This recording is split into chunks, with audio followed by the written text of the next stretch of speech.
Peace be to you.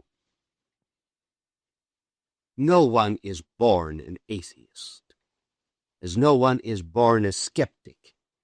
That is to say, one who doubts the possibility of ever discovering truth.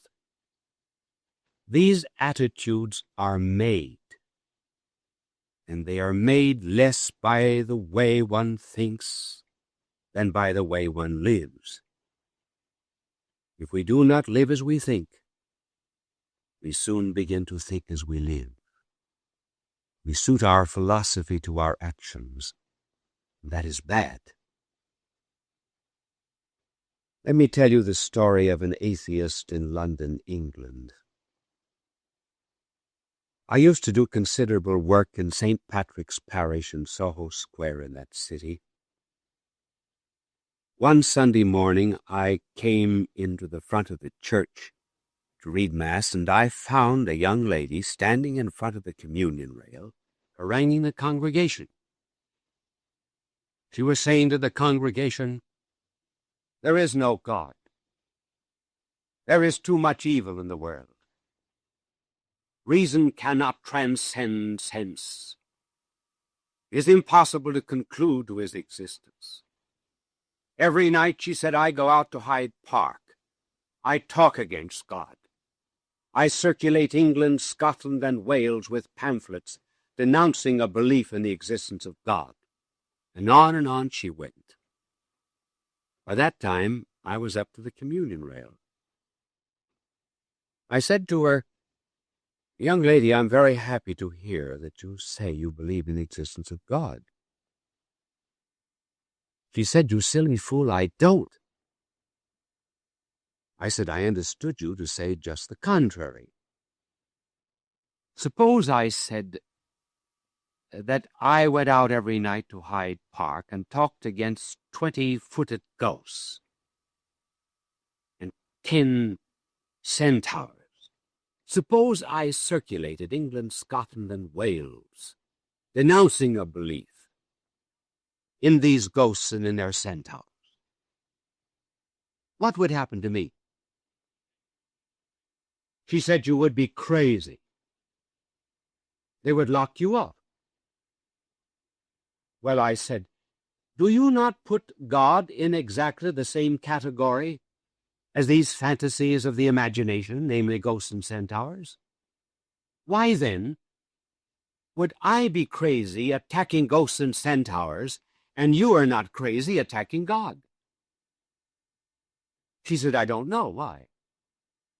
I said, "Because when I attack these phantoms of the imagination, I am attacking something that is unreal.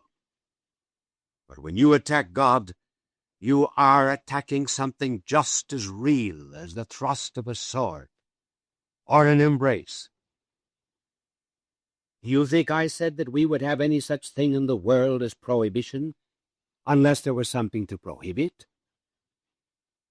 Could there ever be anti-cigarette laws unless there were cigarettes? How can there be atheism unless there is something to atheate?" She said, "I hate you." Well, I said, "No, you've given the answer. Atheism is not a doctrine. It is a cry of wrath. There are indeed two kinds of atheists. There are the simple persons who have read a smattering of science, and they conclude, probably, that there is no God. But the other type of atheist is that type that might be called militant, such as the communists. They really do not deny the existence of God. They challenge God. It is the very reality of God that saves them from insanity. It is the reality of God that gives them a real object against which they may vent their hate. Now, after discussing the attitudes that any soul may take in the face of proofs, we will investigate the knowledge of God. First of all, how does God know? Well, God does not know the way we know. We know by looking at things. God knows by looking at himself. We can get a faint idea of the way God knows from an architect. Before an architect puts up a building, he can tell you if he is the designer. The size of the building, its dimensions, the location of each room, its height, the number of elevators it will have, and so forth. How does he know all of this before the building is built? Because he is the designer of the becoming of the building. Now, God is a cause, too. But God is not just the cause of the becoming of the universe. He's the cause of the very being of the universe. And just as an architect needs only look into his own mind to understand something of the nature of that which he has designed, as a poet knows his verses in his own mind, so God knows all things by looking at himself. He does not need to wait for you to turn a corner before he knows that you're doing so. He does not see little boys putting their fingers into the cookie jar and conclude they're stealing.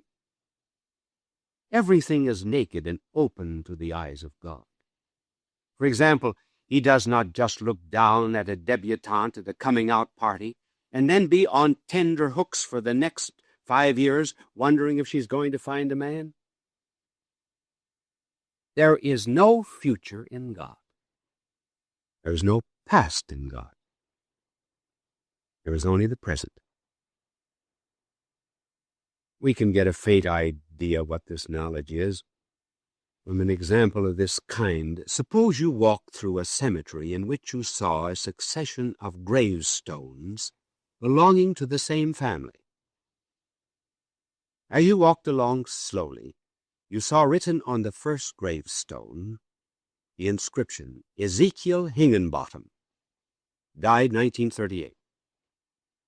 Then you walked a little further, and you saw another tombstone reading, Hiram Higginbottom, died 1903. A few steps more, Nahum Higginbottom, died in 1883.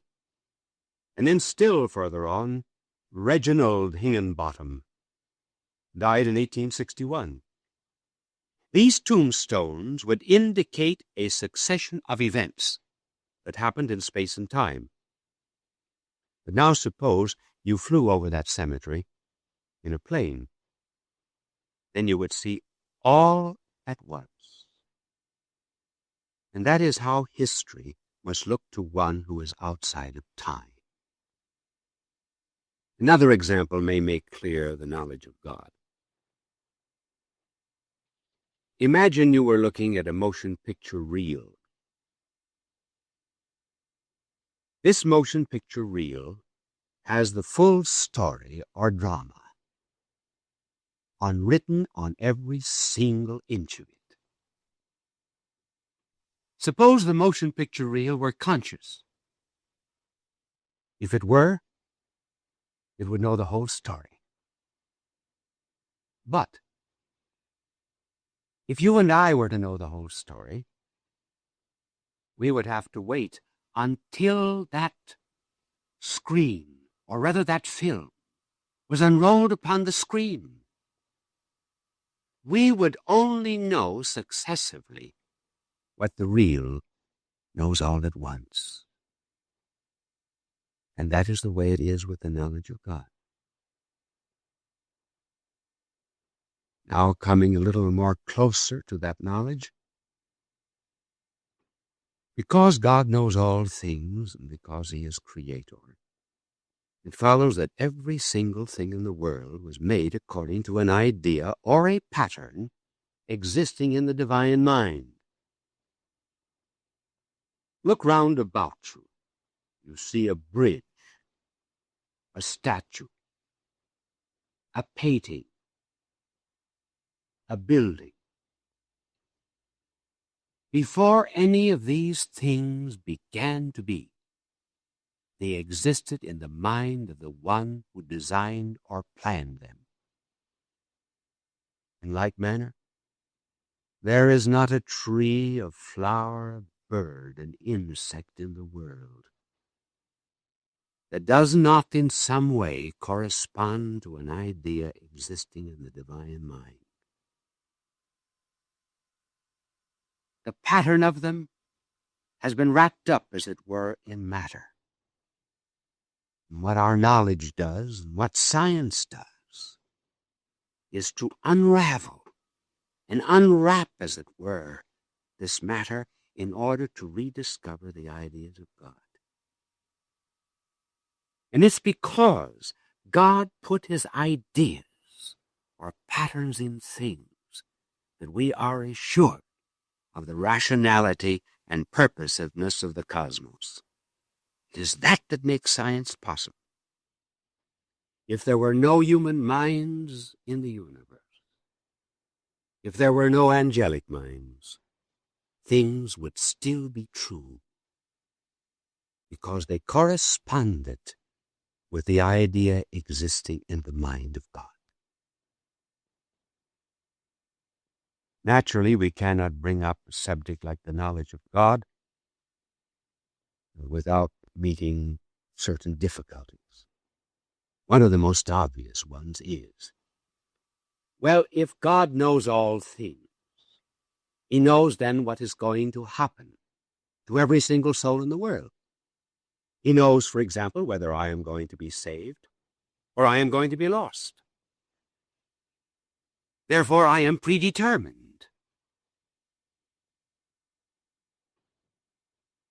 Well, that was an argument that was used a few centuries ago, and as a matter of fact, it was part of the philosophy of Eastern peoples. Now, in order to understand the knowledge of God, you must make a distinction between foreknowledge and predetermination.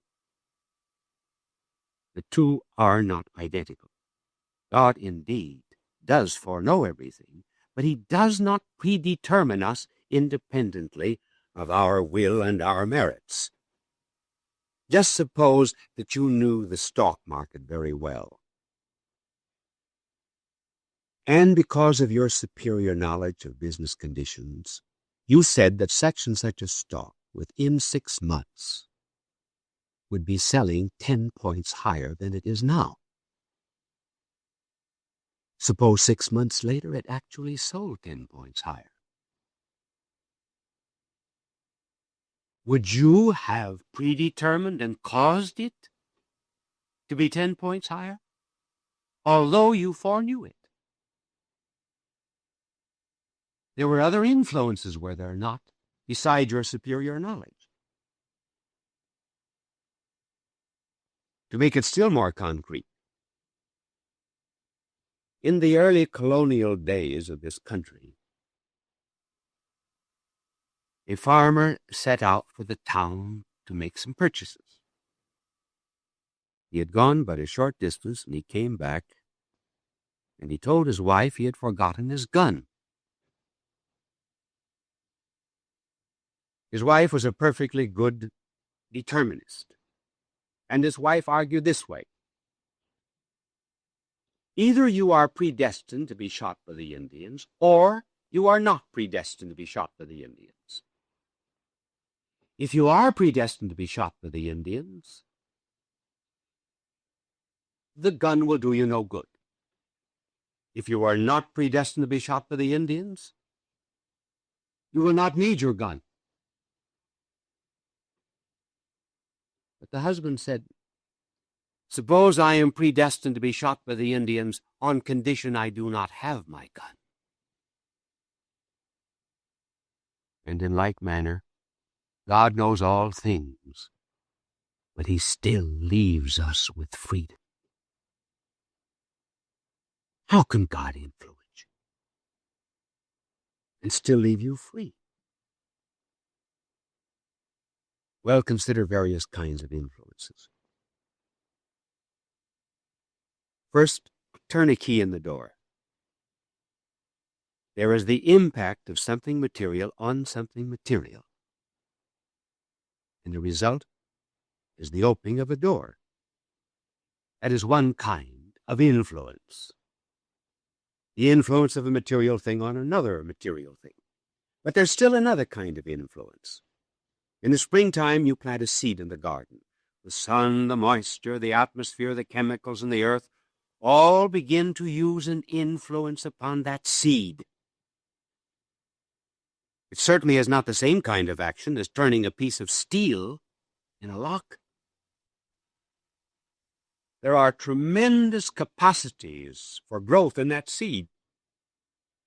And what most awakens the seed to growth is something invisible, namely the sun. Now go a stage higher. Consider the case of a father talking to his son, trying to influence him, for example, to become a doctor. What actually influences the son is some invisible truth, as well as the deep love of the father for the son and of the son for the father. What love actually does is to bring out in the son a free act. The son is not obliged to do exactly what his father wants. He is free to do the contrary. But truth and love have so moved him that he regards what he does as the very perfection of his personality. Later on he may say, I owe everything I have to that conversation I had with my father. I really began to discover my true self. Now, in some such mysterious way as this, God works upon your soul. He does not work like a key in a lock. He works less visibly than a father on a son, but there are the same mysterious words, I and you. Because God is the very embodiment of love, His love inspires you to be what you were meant to be. A free person in the highest sense of the word. The more you are led by God's love, the more you become yourself. And it is all done without ever losing your freedom. That still leaves another great problem. Namely, the problem of evil. You may ask, if God is power and love, why does He create this kind of world, and why does He permit evil? We are not going to give here a complete explanation of evil, and a complete explanation of evil cannot be given here below. We will only just give certain indications of why it is possible. Let us begin with the question, why God made this kind of world. Must realize that this is not the only kind of a world that God could have made. He might have made 10,000 other kinds of worlds in which there would be no pain and no struggle and no sacrifice. But this is the best possible kind of world that God could have made for the purpose that He had in mind. Notice the distinction we're making. For example, a little boy says to his father, who is a distinguished architect, I want you to build me a birdhouse. The architect designs a birdhouse. It's not the best house that skilled father can design, but it may be the very best house that the architect could design for the purpose that he had in mind, namely, to build a house for sparrows. Now that brings us to this other question. What purpose now did God have in mind in making this world?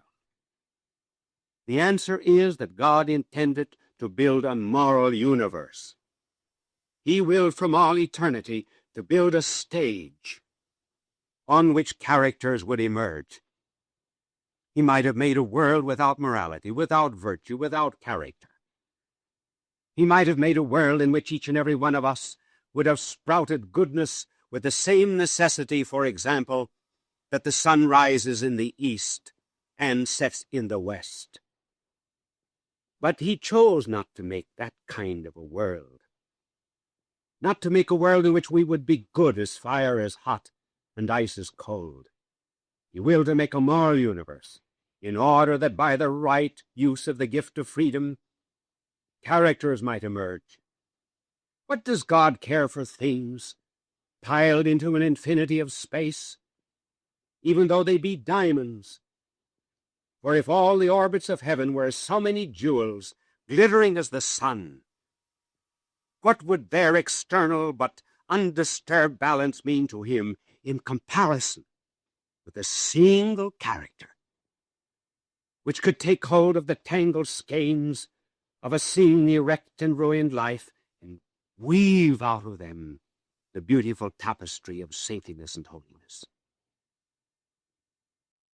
The choice before God in creating the world, therefore, lay between creating a purely mechanical universe, peopled by mere automaton machines, or creating a spiritual universe in which there would be a choice of good and evil.